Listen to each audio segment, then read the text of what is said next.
Praise God. Hallelujah. So, tayo po ba ipinagpala? Amen. So, mabuti po ang Diyos. Amen? Hallelujah. Thank you, Jesus. So, lahat po ng nasa Facebook Live, please, huwag kayong mawawala. Amen? At patuloy, no? Mag-focus po tayo. Napaka-importante ng call to worship, no? Yung call to worship natin, you know? So, alam niyo po, importante po yung ibalik natin yung worship lifestyle. Amen po ba? Yung worship lifestyle. Ito po yung unang-unang inaalis ng demonyo sa ating panahon ngayon, yung pong pagsamba. Amen po ba? Actually, yung pong importante yung lifestyle natin in worshiping the Lord. Amen?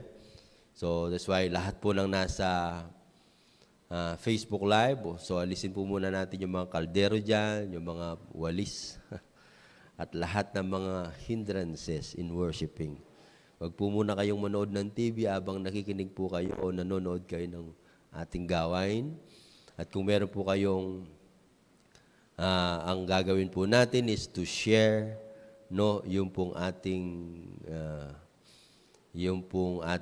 gawain. Amen. At kung nasa YouTube po kayo, meron po tayong YouTube, yung pong YTMC. Please i-share naman po natin at mag-like tayo at no para sa ating YouTube, no, para impartation engagement. Kasi as much as possible, we want to reach out a lot of people and in sharing the gospel.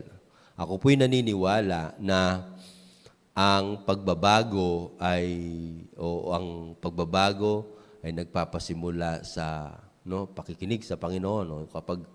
Kapag po nagkaroon tayo ng understanding, then madali pong gumawa ng kalooban ng Diyos. Amen po ba? Ang nakakalungkot kapag wala tayong naririnig patungkol sa Diyos.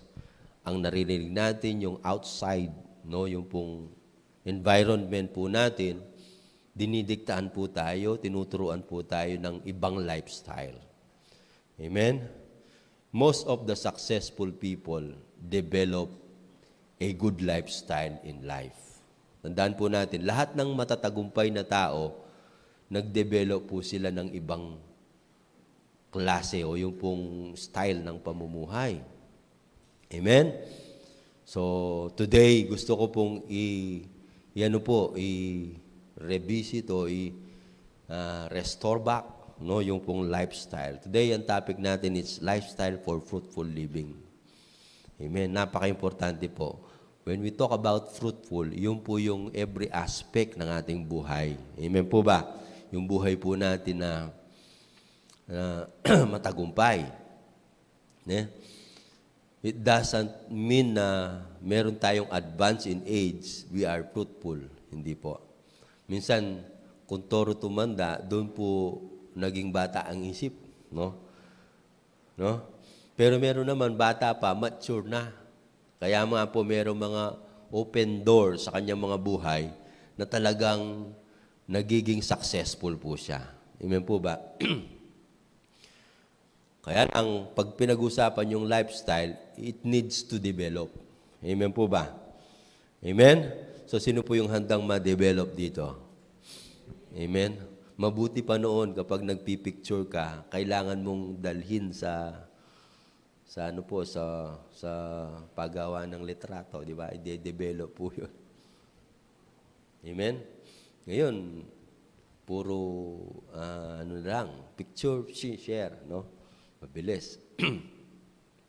Handa po natin, maganda rin yung i-develop, no? Amen. So, minsan palakpakan po natin ang Panginoon.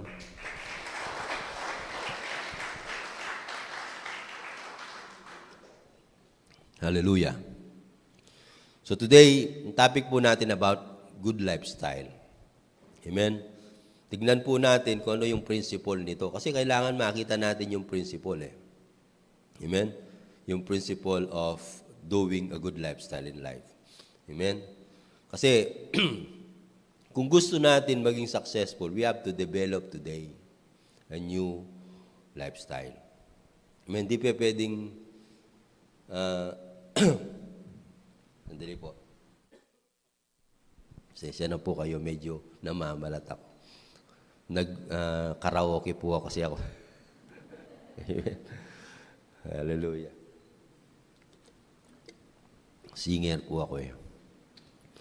Amen. So, we need to develop lifestyle. Amen. Kaya nga po, tinignan ko po yung buhay natin. Usually, pag sinabing lifestyle, meron tayong kanya-kanyang style sa pamumuhay. Di po ba? Kahit nga sa pananamit, meron mga iba-ibang lifestyle. Yung mga gusto nila, pangkikay, o kaya yung pang-rugged, no? Wala tayong pakialam doon. Yung iba naman, yung buhok, no? Gusto natin buhok natin kulay pula, kulay green. Sino po? Uso na po ngayon yun, no? At napakarami po nating ini-style. Kahit na po sa church, welcome naman po lahat yun, no? At dali po. Talagang amen.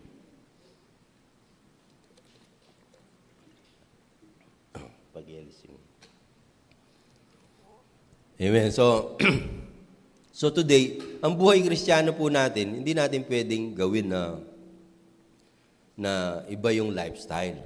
Kasi minsan kasi, yung buhay natin ay nakabase doon sa nakasanayan natin. Nade-develop natin yon, paggawa-gawa natin. Amen?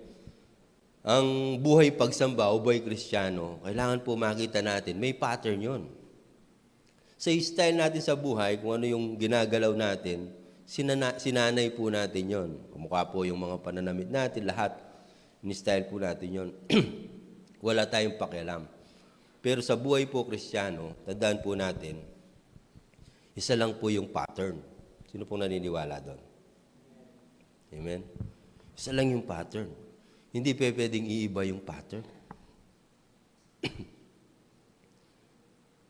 Hindi pwedeng iba. Minsan, sa pagsamba po natin, no? Iba yung dinidevelop natin.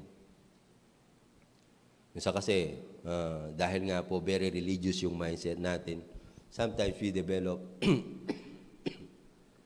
different kind of worship attitude. No? May mga iba, pwede na yan. May mga iba, hindi pa pwede. Amen? Pero makikita mo yan sa bunga. No? Kamukha po minsan, nasanay tayo na basta nagsasamba naman ako every Sunday, okay na. Diba? Bakit pa kailangan mag-pray ako? Bakit pa kailangan magbasa ako ng Bible? Style minsan ng tao. Kaya lang, kung titingnan mo yung buhay ng tao, para bang walang development. Amen?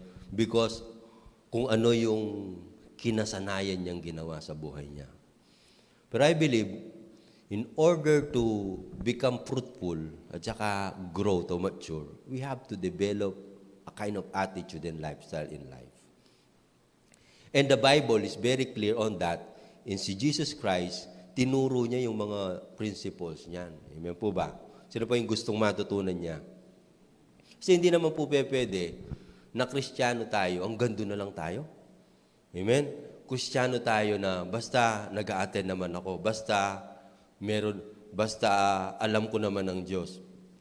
I believe, ang lahat ng tao, meron siyang deepest desire na makilala niya ang Diyos, maranasan niya ang Diyos.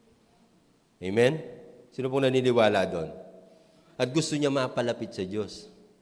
Nung ako'y bata pa, sabi ko, bata pa ako, sabi ko, gusto ko maglingkod sa Diyos. Kaya lang, maglilingkod ako pag malapit na ako mamatay. Sino ba yung nakapag-isip ng ganun? Ha? Magulang ka pag ganun, di ba? Pag bata ka pa, gusto mo i-explore mo lahat ng bagay. Gusto mo gawin ito, walang nagbabawal sa'yo. Pero, paano mo lalaman kung mamamatay ka na? Sino pong nakapag-isip yun? Ako lang siguro, talagang ibang klaseng pag-isip ko. Yun, di ba?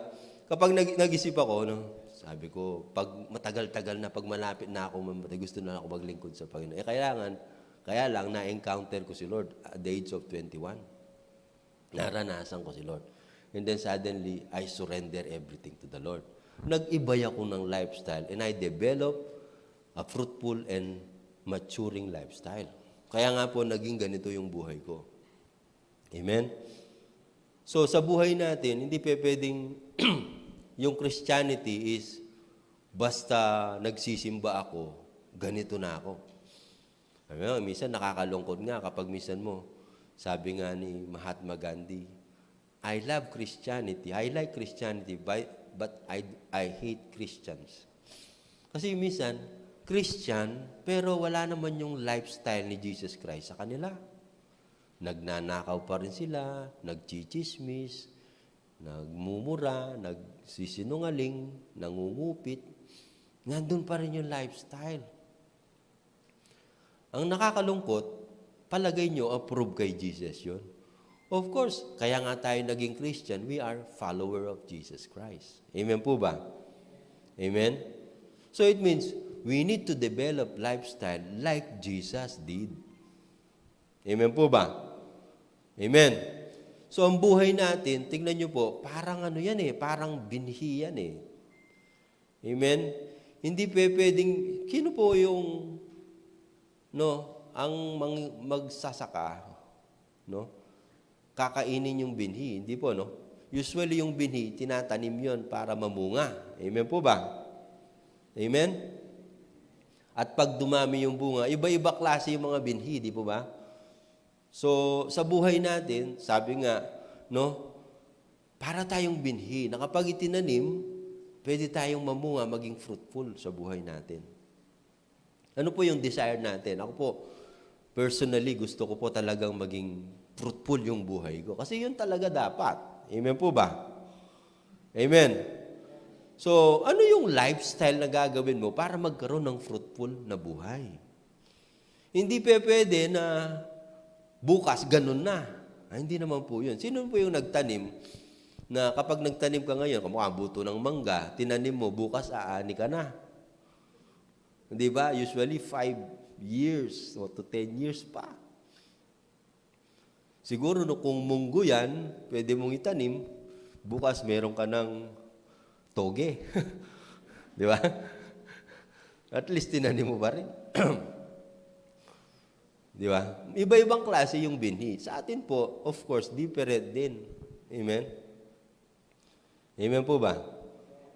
So, ano yung i-develop natin? Yun po yung pag-aaralan natin. Kasi, lalo-lalo na sa life class po tayo. Gusto nating, kapag tinanong mo yung nasa life class, gusto mo bang lumago? Di ba? Anong gusto mong in-expect mo? Marami po yung expectation ng tao. Kaya lang, usually yung mga tao, magusto po sa instant. Amen? Lord, pag nag-pray ako ngayon, bukas bigay mo na, mamaya bigay mo na. Pero ang purpose ni Lord is to change you first. Yun po yung naniniwala doon. Baguhin ka muna ng Lord, bago mabago yung Amen? Yung sitwasyon mo. So, babasahin ko po yung talata. Kung meron kayong Bible, basahin po natin. Nasa ating. So, Mark chapter 4. Verse 10. Sabi niya, when he was alone, the 12 and the others around him asked him about the parable. Actually, yung background po nito, itinuro niya yung parable of the sower.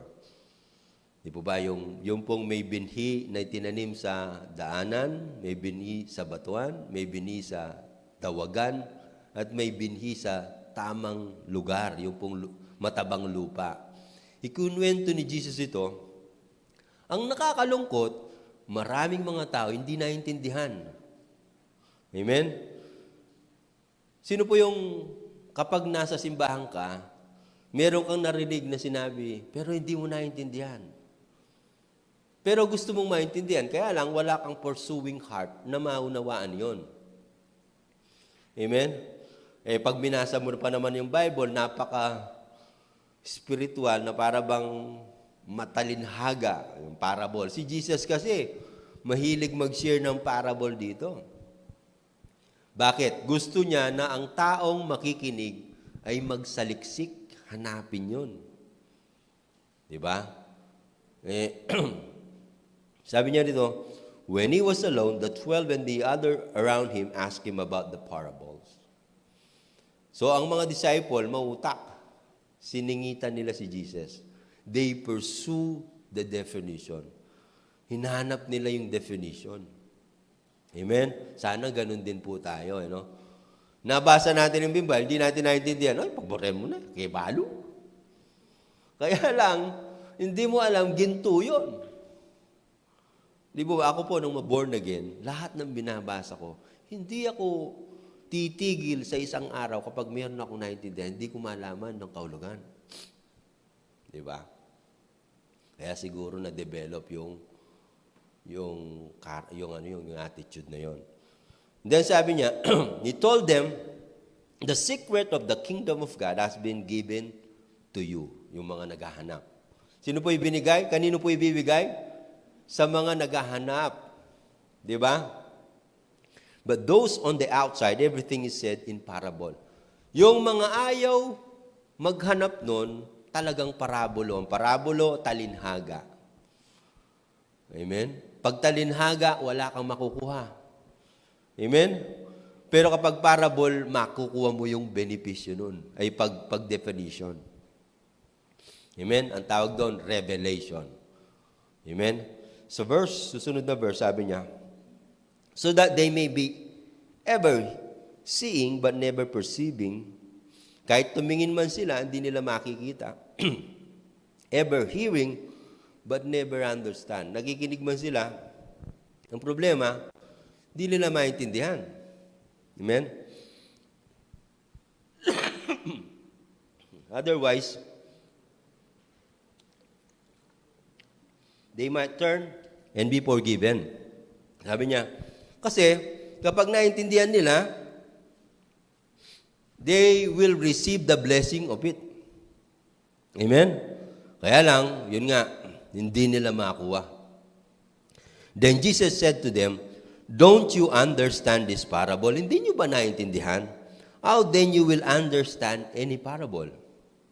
Hindi nyo ba naintindihan ng parabolong ito? Di ba? So it means si Jesus asking them. Amen? Si Jesus mismo nagsasalita dito. Kasi gusto niya na hanapin natin. Tinuturuan na sila na magkaroon ng determination heart. Para bang di ka papayag na hindi mo maintindihan. Amen? Sige po, susunod na verses. In-explain niya yung parable. Sabi niya, the farmer sows the word. Some people are like seed among the path. Where the word is sown, as soon they hear it, Satan comes out and takes away the word that was sown in them. Ito. May mga iba, sabi niya, kapag sinyer mo yung word of God, listen to this, in-explain ni Jesus, darating si Satanas, sabi niya. Personally, pupunta si Satanas. Yung binhi, yun po yung salita ng Diyos, kukuhanin sa yung isip, aalisin. Nanakawin yung pong salita ng Diyos. He will take away. Personally, hindi niya sinabing demons dito, means Satan mismo. Amen? So dito, hallelujah. Thank you po.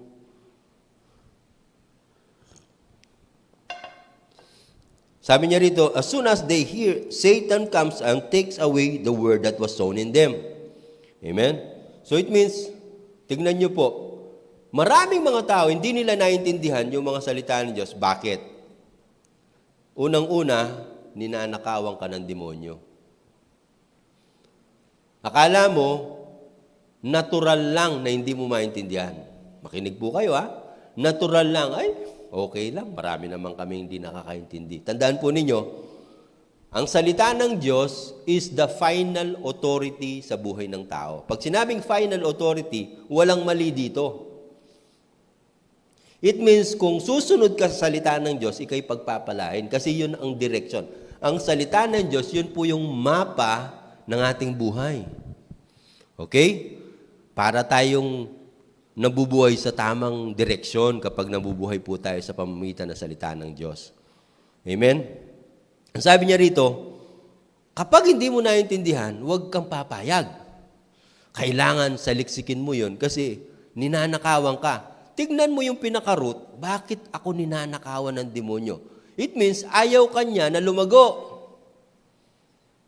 Di ba? Kaya sabi ng Bible, the thief comes to steal, to kill, and to destroy. Ang magnanakaw ay dumating para magnakaw, bumasak at pamatay. It means, kaya pala, na ang bawat isa sa atin ay pwedeng nakawan ng kaaway. Kamukha po no? Ano yung tawag dito? Ano yung benepisyo mo na dumating ka sa isang gawain o nakinig ka ng salita ng Diyos, hindi mo naintindihan? Kawawa ka na, nakawang ka. Ang importante rito, meron kang makakukang understanding kasi yun po yung ipapamuhay mong lifestyle na kinakalugdan ng Lord. Tingnan niyo po ngayon, napakaraming tao ngayon, minomold ng mundo. Di ba? Manood ka ng YouTube, manood ka ng pelikula. Yung pelikula ngayon, dati, pupunta ka muna ng sinihan para ka makapanood ng pelikula. Magbabayad ka muna. Meron tayong Netflix ngayon. 24/7. Di ba? Walang bayad. Nasa bahay ka, nanonood ka na ng sine. And yung pelikulang ito, mga buhay ng mga tao, na pilit na ilinalagay sa isip natin para ganito yung buhay mo. Amen? Amen? Yung pelikulang Squid. Squid ba yun? Yung siguro, timely, no? Timely, no? Timely ngayon kasi parang delikado yung mga nasa sabong at saka sa... Di ba? Ano yun di ba? Delikado.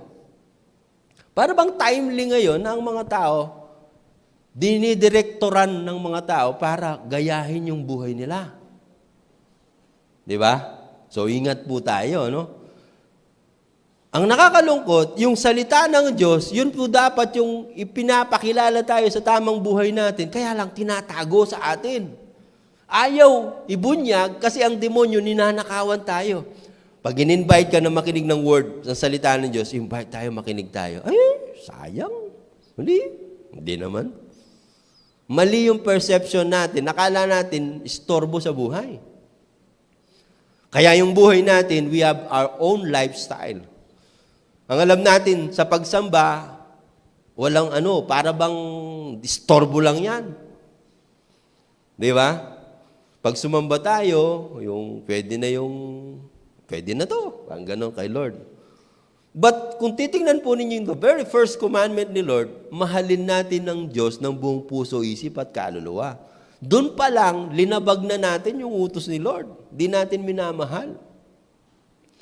Ang sabi niya rito, ninanakawan tayo, kapatid. Huwag kang mapanakaw, no? Huwag mo ngayon na magnakaw ang demonyo sa buhay mo. Then another thing, dito po, another parable nito, others like a seed sown on rocky places. Hear the word and at once receive it with joy. May mga iba, no? Talagang kapag nakarinig ng salita ng Diyos, masayang-masaya. Amen?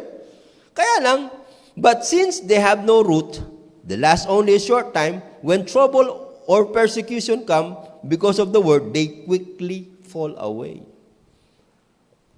Kaya, may mga iba naman nakinig, na-inspire. Sino ba yung na-inspire dito? Na-encourage. Hallelujah. Salamat. Kaya lang, kapag dumaan na ng reality in life, yung buhay, pag pumunta na yung naniningil ng utang sa'yo,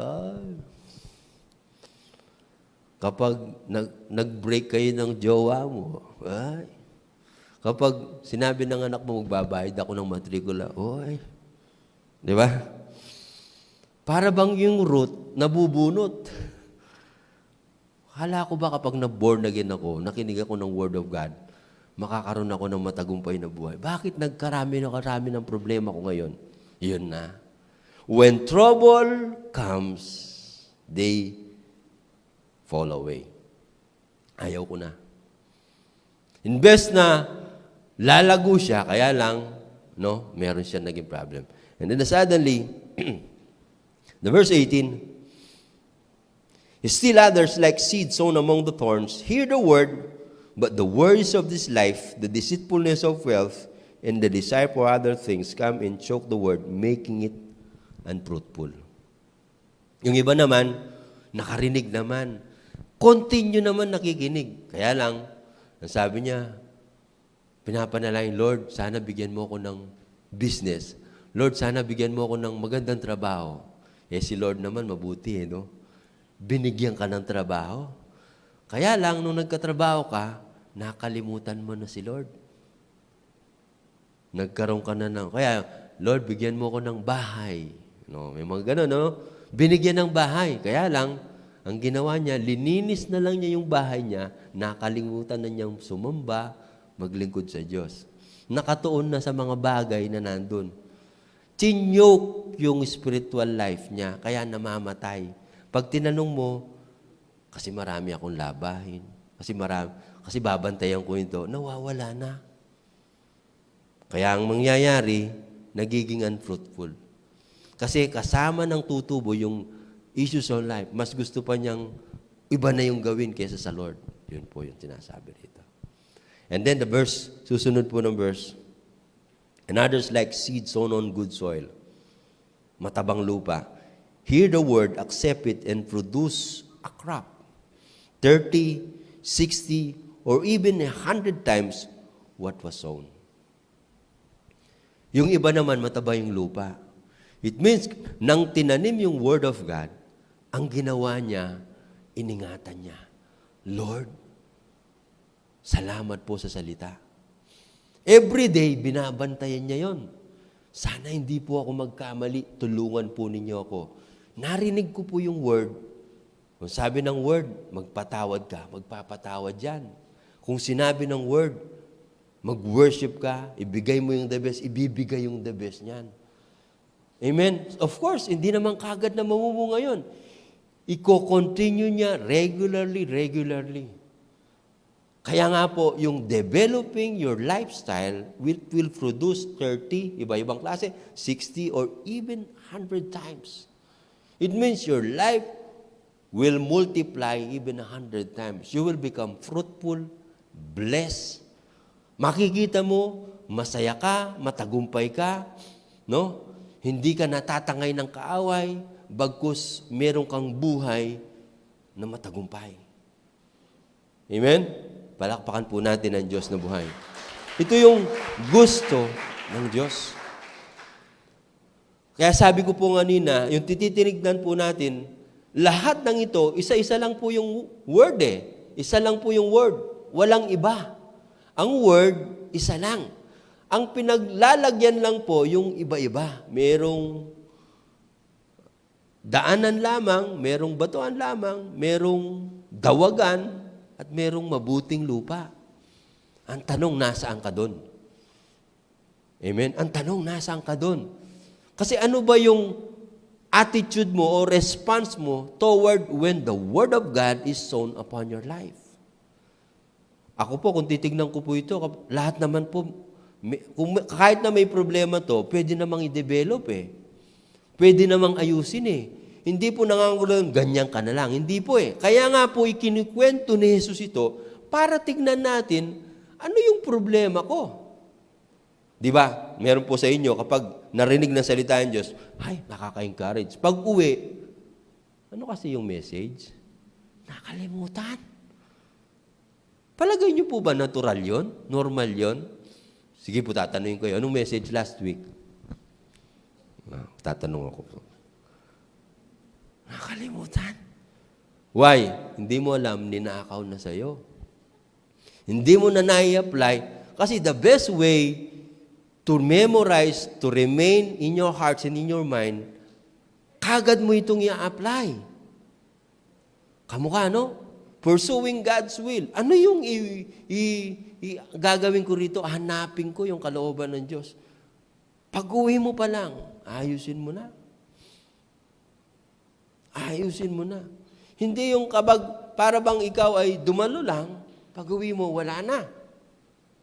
Huwag niyo pong i-develop yung lifestyle na yun kasi hindi magiging benepisyo sa iyo. Amen? Kaya nga sabi ng Bible, wisdom is supreme. Ang wisdom is the application of what you have learned. Amen? So palakpakan po natin ang Diyos na buhay.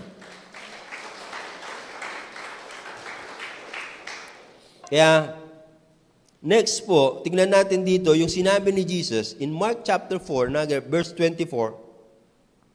Si Jesus mismo, sinabi niya sa kanila, consider carefully what you hear. He continue. Di ba? Consider nyo yung pinakinggan ninyo. Ano po yung pinakinggan ninyo? Sinabi niya yung dulot ng maling pag-respond sa binibigay ni Lord sa atin. Consider it. Sabi niya, consider carefully what you hear. He continue, with the measure you use, it will be measured to you and even more. Ano yung ginagamit mong takalan o measurement? No? If you use, kaya nga po, kung titignan po natin, ano yung, paano nating i-value yung na-receive natin? Yun ang i-gauge din tayo sa ating mga natanggap. Amen? I-gauge tayo. It means, titingnan tayo, titimbangin tayo dito. Kaya nga po, ako po, titignan po natin, hindi lahat ng pagkakataon na nakaka-receive tayo o akala natin walang epekto sa atin yung naka-receive tayo ng Word of God. Akala natin walang epekto sa atin. Sabi nga, alam niyo po ba yung istorya ni Jonah? Sino po yung nakakalam kay Jonah? Di ba? Si Jonah po, yung kwento niya, si Jonah, inutusan po ni Lord, punta ka ng Ninive, mag-preach ka ng gospel. Sabi po ni Lord. Kaya lang, si Jonah, iba yung mindset. Sabi niya, ayaw ko nga. Prophet po ito, ayaw ko nga. Pupunta ako sa ibang lugar, kasi ayaw ko na magsisi ang taga Ninive. Masasama yun eh. Di ba? Galit si Jonah. Para bang, sabi niya, kasi kapag nag-preach ako, ikaw ay mahabaging Diyos, sabi ni Jonah. Kapag nabuksan ang kanilang isipan, nagsisi sila, patatawarin mo sila. Kasi sabi ni Lord, mag-preach ka doon kasi pag hindi sila nagsisi, gugunawin ko yung Nineve. Di ba? Di ba? So, para bang dito, ganun ka-value yung word na isi-share niya doon sa lugar na kung saan makasalanan. Amen? Pwedeng may opportunity na magsisi ang tao. That's why, importante po ito. Amen? Sa ating mga buhay, kapag sinare tayo ng Word of God, mabuti pa, sabi nga palagi po sinishare ni Lord yun, sinare niya Jesus. Mabuti pa yung taga Nineve, sinare yung gospel, nagsisi. Pero maraming mga tao, sinare na yung Word of God, hindi pa nagsisisi. Ha? Matigas. Lumalaban. Pero dito, sabi niya, mag-engage kayo sa Word na matatanggap ninyo. That's why we are so blessed na ipipahayag yung salita ng Diyos. Sabi ng Bible, kapag nalaman mo yung katotohanan, ang katotohanan ang magpapalaya sa iyo. Amen po ba? So salamat po at hinahayag po sa atin. Amen? So, praise God. Sabi po ng verse 25, whoever has will be given more, and whatever does not have, even what he has will be taken from him. So, it means, alam niyo po, we are so blessed. Kahit nakakaunti na re-receive natin sa Word of God, pero i-develop natin ito, i-gauge tayo sa mga tinanggap natin. Kinig po kayo, at doon po tayo pagpapalain sa mga nalalamang natin na ina-apply natin. Sino po yung gustong gano'n pagpalain ni Lord? Kaya lang, no? Hindi naman nangangahulugan, dapat marami kang alam. Hindi po. Ang gusto ni Lord dito, yung alam mo, isa pamuhay mo. Amen? Sabi niya rito, He also said, this is what the kingdom of God is like. Ang kaharian ng Diyos ay ganito, sabi niya. Jesus teaches us the principle of the kingdom living. A man scattered seed on the ground. Again, inuunto niya naman po.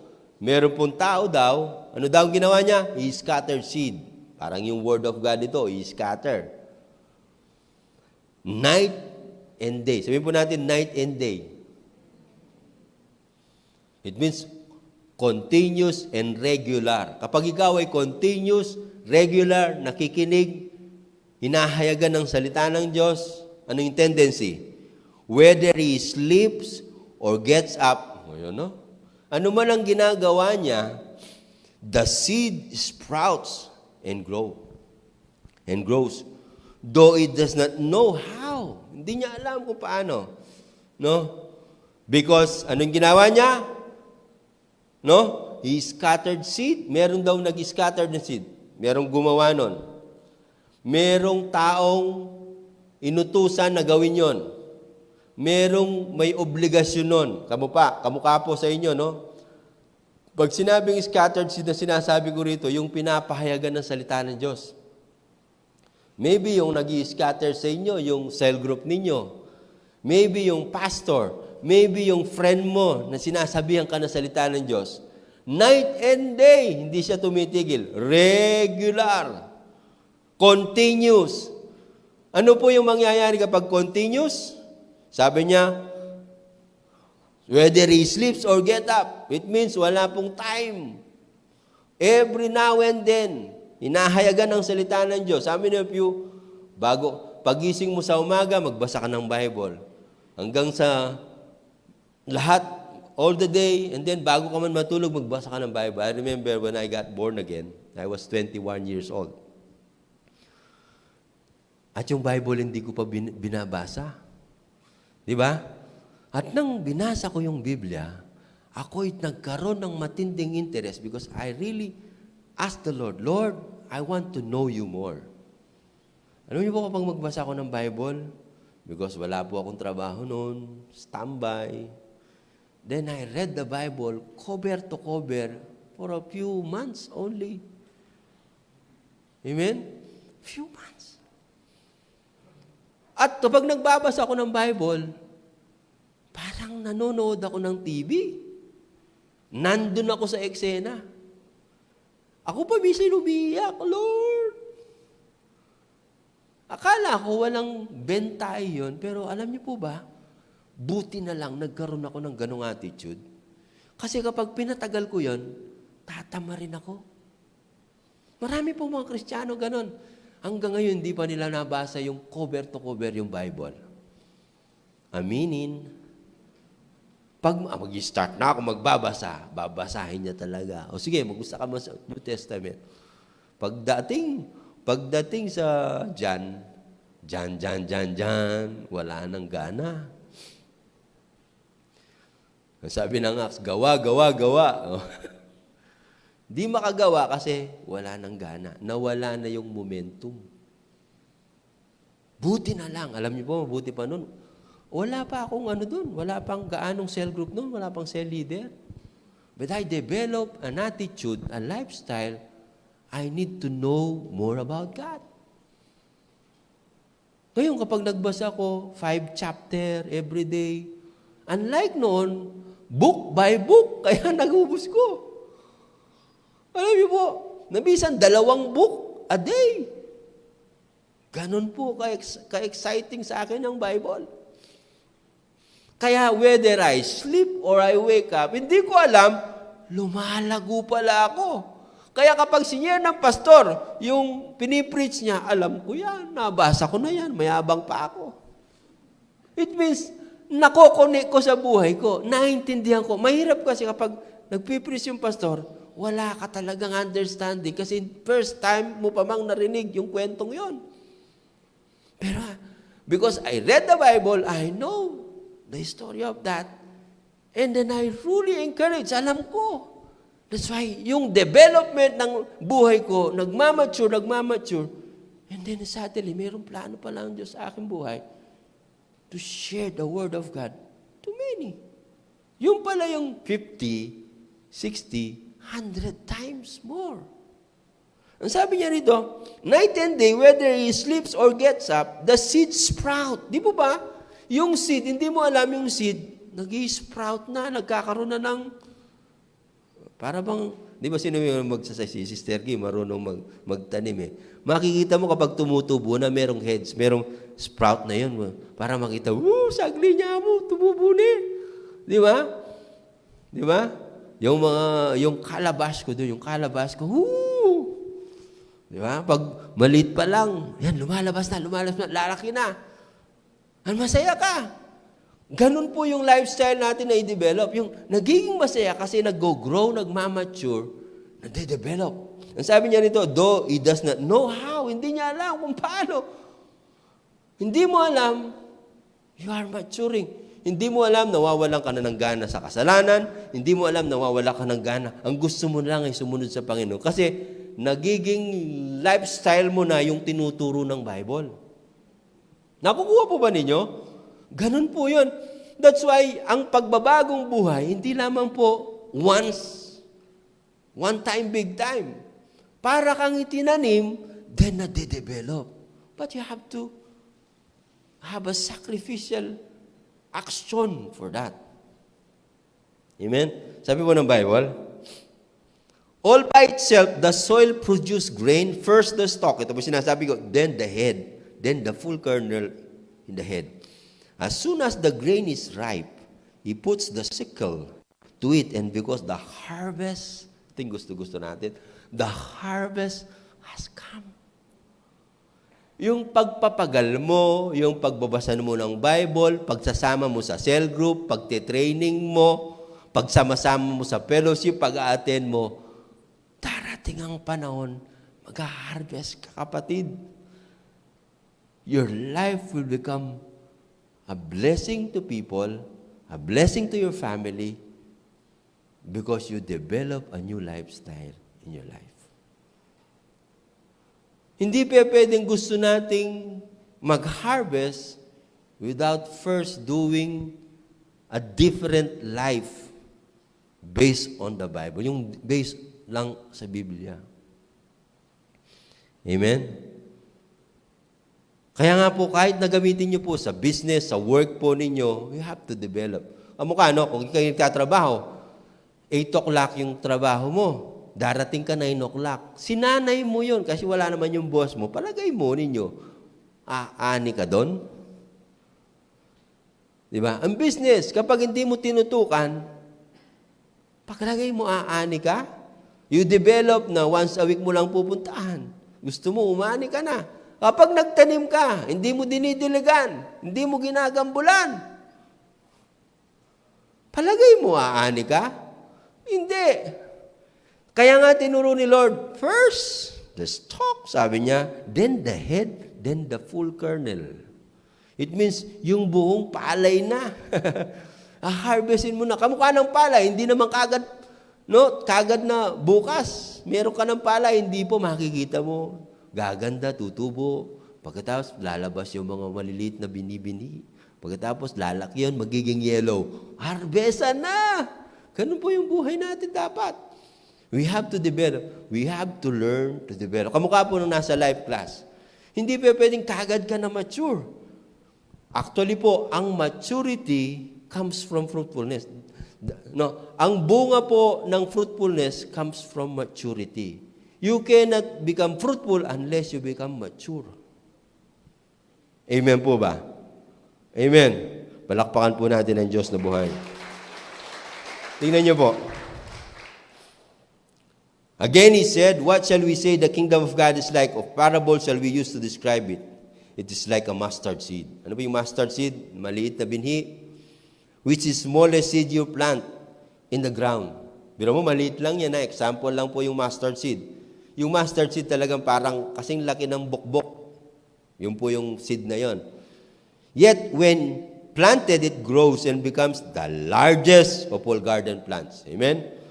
With such big branches that the birds of the air come perch in its shade. So it means, biro mo, sa maliit na bukbok na yon, naging po siyang shade, namunga, naging benepisyo, maging blessing. Sa atin po, ganun din po sa atin. How many of you na alam niya dapat na kapag na-born again siya, hindi siya nananatiling born again lamang. Yung born again, religious kasi mindset. Because he will be a blessing or she will be a blessing to the others. To others. Amen? Dati, ikaw lang hindi ka pansin, pero ngayon papansinin ka. Nagiging liwanag ka. Nagiging blessing ka. Amen? Yun po yung destiny natin. Amen? So, palakpakan po natin ang Diyos na buhay. So, ito po yung tinuturo niya, no? So, next slide po natin. Tingnan niyo po yung Book of Acts. Ito po, para po ibigay ko yung, basahin ko muna yung talata, then I will give you how to develop a lifestyle for growth. Sabi niya rito, sa Book of Acts, ano na natin, they devoted themselves to the apostles' teaching and to fellowship and to breaking of bread and to prayer. Pag sinabi po yung devoted means strong love. Meron silang strong love. Amen? All of the believers were together and had everything in common. Ano po yung meron silang strong love dito? Amen? To the apostles' teaching, to fellowship, and to the breaking of bread, and to prayer. Ito yung strong compassion, strong love natin. Amen? Develop na natin ito. Kasi gusto mong mag-mature para maging fruitful, so dapat ito yung gawin mo. Kapag wala kang ginagawang ganito, palagay ko, hindi ka mamumunga. Amen? Kaya nga sinabi yung devoted means strong love. Meron kang strong connection. Strong, no? Sabi po rito sa verse 46. Anong ginagawa nila? Every day, they continued to meet together in the temple courts. They broke bread in their homes, ate together with glad and sincere hearts, praising God and enjoying the favor of all the people, and the Lord added to their number daily those who are being saved. Anong ginagawa nila? Lifestyle. Every day, to meet together in the temple courts. It means, nagkaroon sila ng regular activity sa kanilang personal spiritual development. Kaya sila nagkaroon ng multiplication. Sabi niya, praising God, the Lord added to their number. So, sulat po ninyo ito. Si next slide po natin. Developing a lifestyle for growth. Number 1, develop a devotional lifestyle. Tandaan po ninyo ito. Kasi pag sinabing devote yourself to the apostles' teachings means you have to intake regular devotional life every day. Dapat po meron tayo niyan. Ay, yung mga iba, paano yan, Pastor? Kailangan ninyo yung mga cell leader ninyo, yung mga tutulong sa inyo. Amen? Sabi ng Bible, man shall not live by bread alone, but by every word. Ang lahat ng tao hindi nabubuhay sa tinapay lamang, kundi sa salita ng Diyos. Namumutawi sa kanyang bibig. So it means, kung ang katawan mo, kapag gutom, ang solusyon, pagkain, chicken joy, ano pa man. Pag ang kaluluwa mo, latay, lanta, kailangan yan salita ng Diyos. Every day, gawin mo siyang gamot. May sakit ka sa spiritual, gawin mo siyang 3 times a day. I love you 3 times a day. Pangalawa po, develop a discipleship training lifestyle. Ang tanong, ano yung training na ginagawa mo para magkaroon ka ng ma-develop yung buhay disciple mo, pagiging disciple mo? Kanina po, nabasa natin, ang kinausap ni Lord yung mga disciple. Hindi kinakausap yung mga hindi disciple. Amen? Mag-ingat po kayo.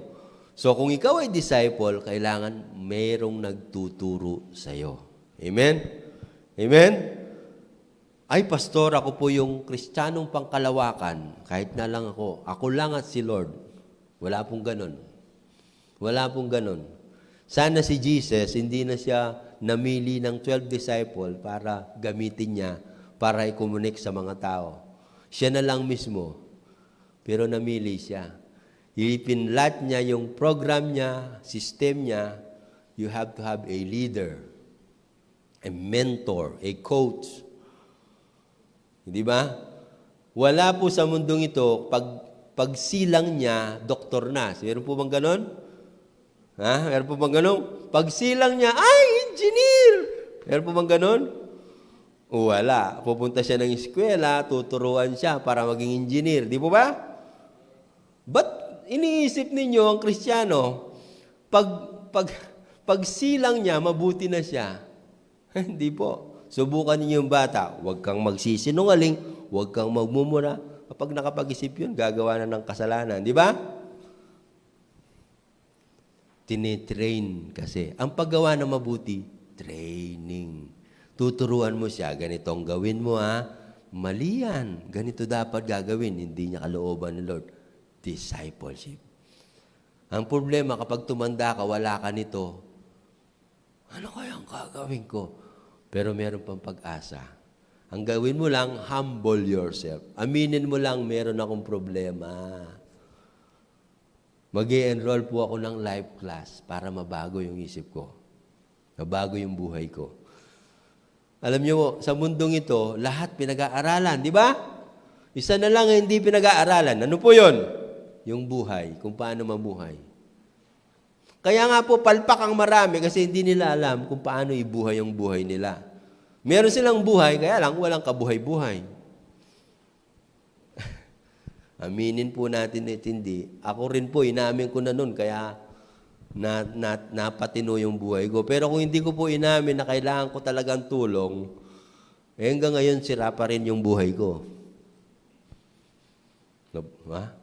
Sana kayo din aminin na ninyo, kailangan ko ng mga taong tutulong sa akin. Amen? Amen? Palakpakan po natin ang buhay ni Diyos. Develop a fellowship lifestyle. Ito ang ayaw na ayaw ng marami. Yung sumama sa small group. Alam niyo po, sa Bible, kung babasahin niyo po yung Bible, si Jesus po kasi, kung titingnan niyo po yung mga disciple, they go house to house. Nag-cell group po sila. Alam niyo po yung mahirap na kalaban ng Amerika ay yung Taliban. Alam niyo po yung style ng Taliban, yung demonyo, tinuro niya sa mga Taliban. Alam mo, sabi ng demonyo, alam mo, yung leader ng Taliban, gayahin mo yung cell group na ginawa ng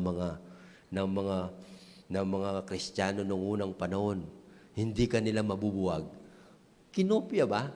Ninakaw po yung sistema ng mga Taliban. Kasi yung Taliban, small group po yun. Kaya hinahanap nila si Bin Laden, hindi nila makita kasi napakarami po ng mga pumpuk-pumpuk. Di ba? Sa atin sa gobyerno lang, yung NPA, napakarami nila, hindi mo alam kung nasaan. Small group. Pero kung isa lang eh, di ba? Pero yung small group, powerful po yun. Di ba yung mga disciple, pilit na pinapatay ng mga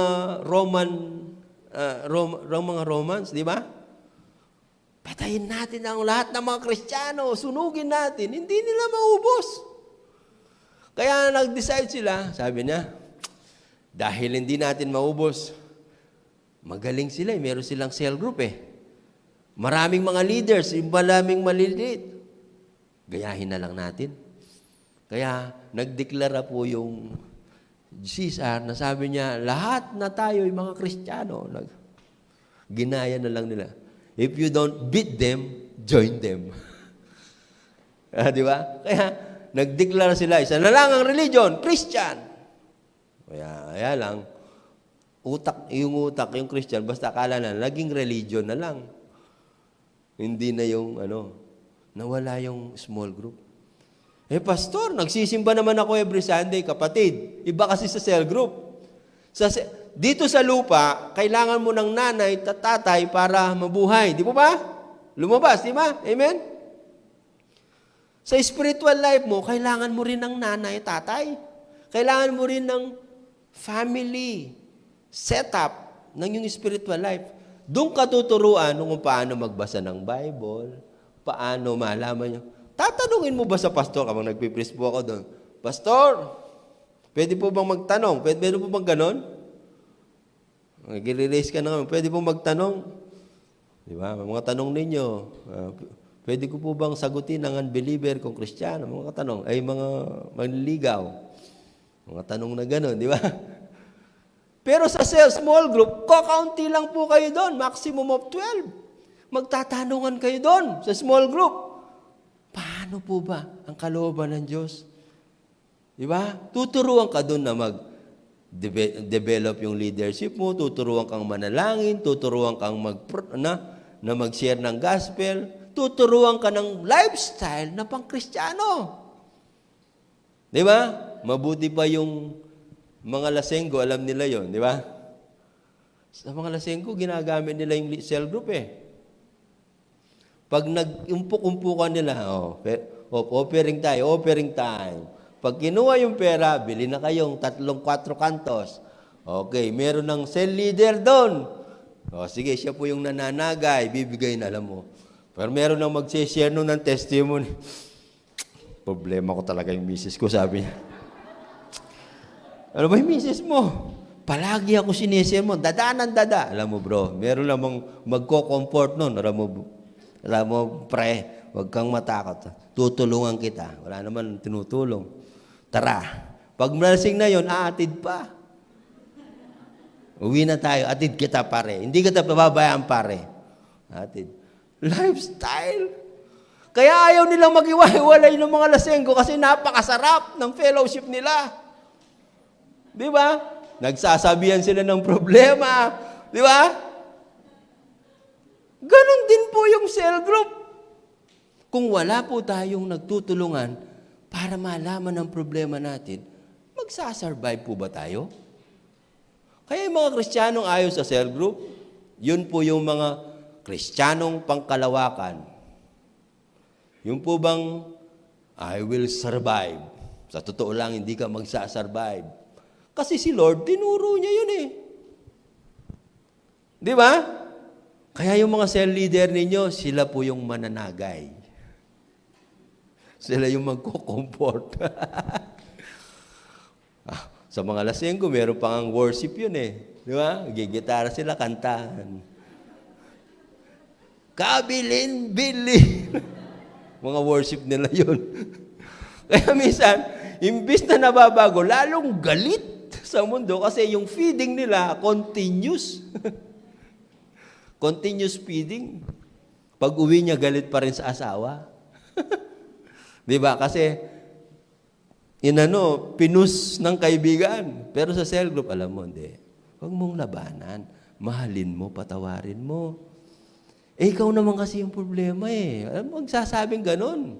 Merong magsasabi sa'yo, kaya siya nagagali kasi mali yung galaw mo. Merong magtuturo sa'yo ganon. May mga nagsusumbong mga kabataan. Ang nanay ko, palagi akong nakikita. Merong cell leader na sabi, alam mo, mahalin mo yung nanay mo. Tulungan mo siya, intindihan mo siya, marami siya mga problema. Alam mo ba yun? Yun po yung tunay na dapat i-develop natin sa atin para maka-survive po tayo sa magulong buhay na ito. Amen? Hindi yung kapag may problema ka na, hahanapin mo na yung cell group mo ng demonyo. Walang mangyayari sa'yo. Amen? Develop a fellowship lifestyle and self-celebration. Yung mag-church ka. Develop your regular prayer lifestyle. Amen? Mag-develop tayo ng regular prayer lifestyle natin and develop an obedient lifestyle. Maging masunurin po tayo. Then, pursue spiritual development and maturity lifestyle. It means, listen to me, lahat ng Kristiyanong lumago, sumagana, kung titignan niyo po yung principle na tinuro ni Lord, sila po yung tatamasa ng biyaya at pagpapala ng Diyos. Mark my word. Mark my word. Makikita mo ibang-iba kapag immature ka. Kasi you are able to handle the blessing of the Lord. Amen? Sabi po ng Bible, last na lang po ako.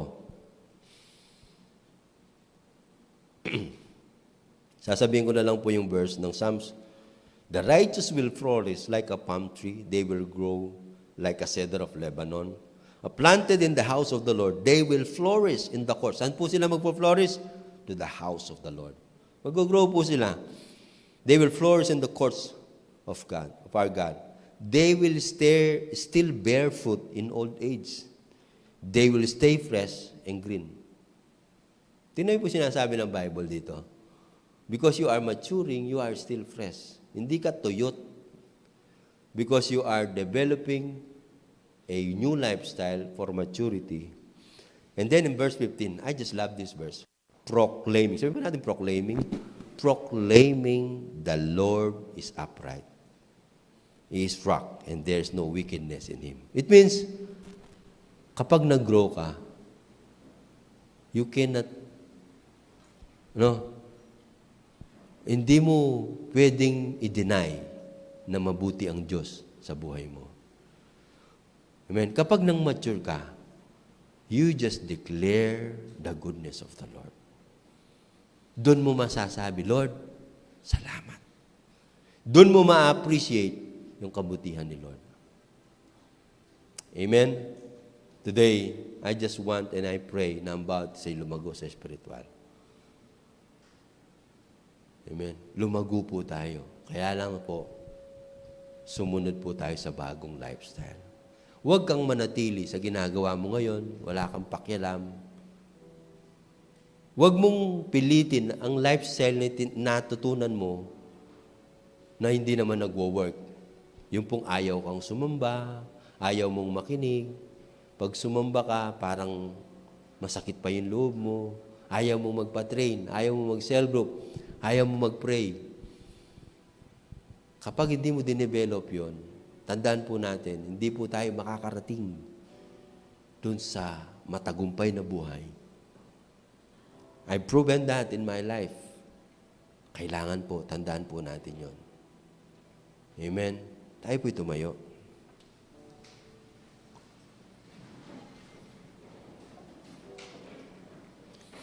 Thank you, Jesus. We worship you, Lord. Hallelujah. Kaya ako po tinuturo ito kasi kahit na po ako mag-inspire sa inyo, kapag hindi nyo pinalitan yung galaw ninyo sa buhay, yun pa rin at yun pa rin. Sabi ng Panginoon, if you want to follow me, you must deny yourself. Carry your cross daily and follow me, sabi ni Jesus. If you want to save your life, you have to lose it. If you want to lose your life, if you save your life, and you will going to lose it. Pag ginawa mong iligtas mo sarili mo, lalo mong mawawalan yan. Huwag po kayong mamuhay ng independent. Allow God to develop you. Hindi po papayag si Lord talaga na ang bawat isa sa atin, mabokya siya. Kaya lang, hindi po automatic. Gusto lang niya muna ma-develop tayo. Mag-grow tayo. Unless you give your life, God cannot do nothing to you. That's the only way. Follow Him. That's why, kahit na po yung mga disciple, hindi niya sinabing, come. Sila pa rin po yung naglakad at lumapit. And follow me. Amen? Pwede ba natin itaas yung kamay natin and just pray to the Lord. Lord, alisin mo po yung katigasan ng ulo ko, yung pong makasariling lifestyle. Lord, I pray na sumunod po ako. Hanapin ko po kayo Sa pangalan ni Jesus, I pray right now in the name of Jesus that you will bless each and every one. Lord, I know fruitfulness comes only through maturity. If you want to be fruitful, then we have to go to maturity. Father God, right now, I pray na ma-develop po sa amin yung pursuing heart. Yung pong puso na, Lord, gusto ko kayong makilala. Gusto ko po kayong maranasan, Lord. Gusto ko po kayong sundin. Hindi na po yung boses ng demonyo. Maraming panahon, ninanakawan ako ng kaaway na dapat sana ako'y malaguna at naglilingkod sa iyo, masaya, matagumpay. But because of my disobedient heart, hindi ko manaranasan. But today, Lord, I truly convinced that you are the key, the principle you taught us. Thank you, Lord. Bless mo po ang bawat isa. Pray right now in the name of Jesus. Salamat po, Panginoon. And we will never be the same again. Kami po ngayon magpo-focus na sa aming training, sa aming, Lord, sa aming fellowship, sa aming prayer, sa aming devotion. And we will never be the same again. Thank you, Lord. Help us. And you'll be glorified in our lives. All glory and honor belongs to you. In Jesus' mighty name we pray. Amen and amen.